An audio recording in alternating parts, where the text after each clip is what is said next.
ஓம் சாந்தி. 24/4/2026 வெள்ளிக்கிழமை. வாணி தரும் வசந்தம். இனிமையான குழந்தைகளே, இப்பொழுது வீட்டுக்கு திரும்பிச் செல்ல வேண்டும். எனவே தேக உணர்வை மறந்து தங்களை அஷரீரி ஆத்மா என்று உணருங்கள். அனைத்திலிருந்தும் பற்றை நீக்கிவிடுங்கள். தமோ பிரதான நிலையிலிருந்து எப்படி சத்தோ பிரதானமாக ஆகலாம், தங்களுடைய அதிர்ஷ்டத்தை உயர்ந்ததாக எப்படி ஆக்கலாம் என்ற இந்த அறிவை இப்போது நீங்கள் கற்கிறீர்கள். எந்த குழந்தை எந்த அளவுக்கு தனது உயர்ந்த அதிர்ஷ்டத்தை அமைந்து கொண்டிருக்கின்றது என்பதை தந்தை ஒவ்வொரு குழந்தையின் செயல் மூலமாக அறிகிறார். உயிருடன் இருந்தே கழுத்தின் மாலையாக ஆவதற்காக, அதாவது மூல வத்தனத்திற்கு போய் பாபா வீட்டில் இருப்பதற்காக வந்துள்ளோம். நீங்கள் அஷரீரி ஆக வேண்டும், அதாவது தேக உணர்வை மறக்க வேண்டும். இந்த பழைய உலகமோ அழிந்து போய்விடும். இந்த ஷரீரத்தையோ விட வேண்டி உள்ளது, அதாவது எல்லாவற்றையும் விட வேண்டி உள்ளது. ஏனெனில் இந்த உலகமே முடியப் போகின்றது. ஆகவே வீட்டுக்கு திரும்பி போக வேண்டும். எல்லா குழந்தைகளுக்கும் இப்பொழுது குஷி ஏற்படுகின்றது. ஏனெனில் அரைக்கல்பமாக வீடு செல்வதற்கு நிறைய அடி வாங்கினீர்கள்.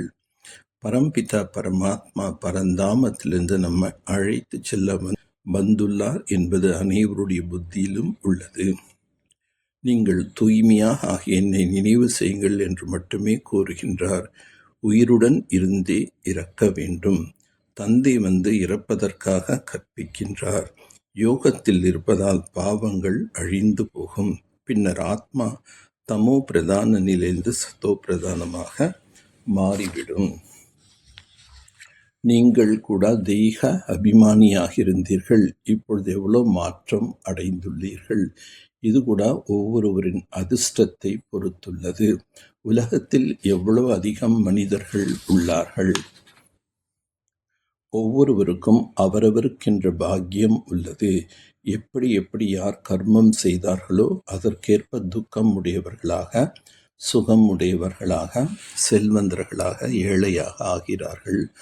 ஆத்மா எப்படி சுகத்தில் வருகின்றது, பிறகு துக்கத்தில் வருகின்றது என்பது தந்தை புரிய வைக்கின்றார். பக்தி மார்க்கத்திலோ பரமாத்மாவிடமிருந்து மறைக்க முடியாது என்றால் ஞான மார்க்கத்தில் எப்படி மறைக்க முடியும்? ஆகவே நாம் செய்யும் ஒவ்வொரு செயலும் அவருக்கு அனைத்தும் அறிந்து கொள்ளக்கூடியவர். அவரிடம் இதையும் மறைக்க முடியாது.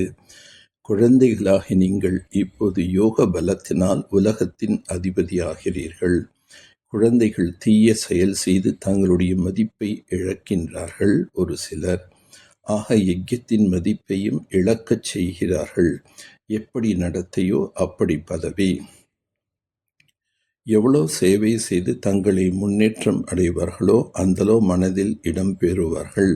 அந்த அளவுக்கே உயர்ந்த பதவி அடைவார்கள். எவ்வளோதான் புரிய வைத்தாலும் அதிர்ஷ்டத்தில் இல்லை என்றால் அவர்கள் ஏற்றுக்கொள்ள மாட்டார்கள், முயற்சியும் செய்ய மாட்டார்கள். தங்களது நடத்தையினால் தங்களுடையது அல்லது யஜ்யத்தின் பெயரை புகழடையச் செய்ய வேண்டும். தந்தையினுடைய மதிப்பு போய்விடும் அளவுக்கு அப்பேற்பட்ட எந்த செயலையும் செய்யக்கூடாது. சேவையினால் தங்களுடைய பாக்கியத்தை தாங்களே அமைத்து கொள்ள வேண்டும். தந்தைக்கு சமமாக நன்மை செய்பவராக ஆகி அனைவருடைய ஆசிகளையும் பெற்று முன்னால் நம்பர் பெற வேண்டும்.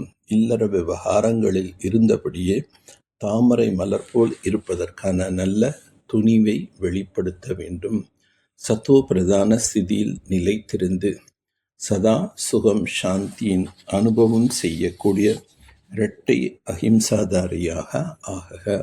சதா தனது சத்தோ பிரதான சம்ஸ்காரத்தில் நிலைத்திருந்து சுகம் சாந்தியின் அனுபவம் செய்ய வேண்டும். இதுதான் உண்மையான அஹிம்சையாகும். இம்சை என்றால் இதன் மூலம் துக்கம் அசாந்தியின் கொடுப்பதாகும். எனவே சோதனை செய்யுங்கள். முழு நாளும் எந்த விதமான இம்சையும் செய்யவில்லை தானே. ஏதாவது ஒரு வார்த்தையின் மூலம் ஒருவரது ஸ்திதியை குழப்பிவிட்டீர்கள் எனில் இதுவும் இம்சையாகும். தனது சத்தோ பிரதான சம்ஸ்காரங்களை உள்ளே அமுக்கி பிற சம்ஸ்காரங்களை நடைமுறையில் கொண்டு வந்தால் இதுவும் இம்சையாகும். ஆகையால் ஆழமாக சென்று மகான் ஆத்மா என்ற நினைவிலிருந்து இரட்டை அகிம்சாதாரிகளாக ஆகுங்கள். சத்தியத்தில் பொய் கலப்படமானால் குஷி மறைந்து விடுகின்றது. உங்களது ஒவ்வொரு வார்த்தையும் அலௌகிகமாக இருக்க வேண்டும், ஃபரிஸ்தா போன்று இருக்க வேண்டும். ஒவ்வொரு வார்த்தையும் இனிமையாக இருக்க வேண்டும். இந்த விஷயத்தில் இப்பொழுது அடிக்கோடு இடுங்கள். அப்போதுதான் பிரத்யக்ஷதா ஏற்படும். ஏனெனில் இன்று வரை வார்த்தைகளில் சக்தி வீணாகிக் கொண்டிருக்கின்றது. ஆகையால் வார்த்தைகளில் தந்தையை வெளிப்படுத்தும் சக்தி அல்லது கூர்மை இருக்க வேண்டுமோ அது குறைவாக இருக்கின்றது. வார்த்தைகளை வீணானவையிலிருந்து பாதுகாப்பு செய்யுங்கள். அப்போதுதான் தந்தை வெளிப்படுத்தும் ஓசை தீவிரமாகும். நல்லது. ஓம் சாந்தி. ஓம் சாந்தி. ஓம் சாந்தி.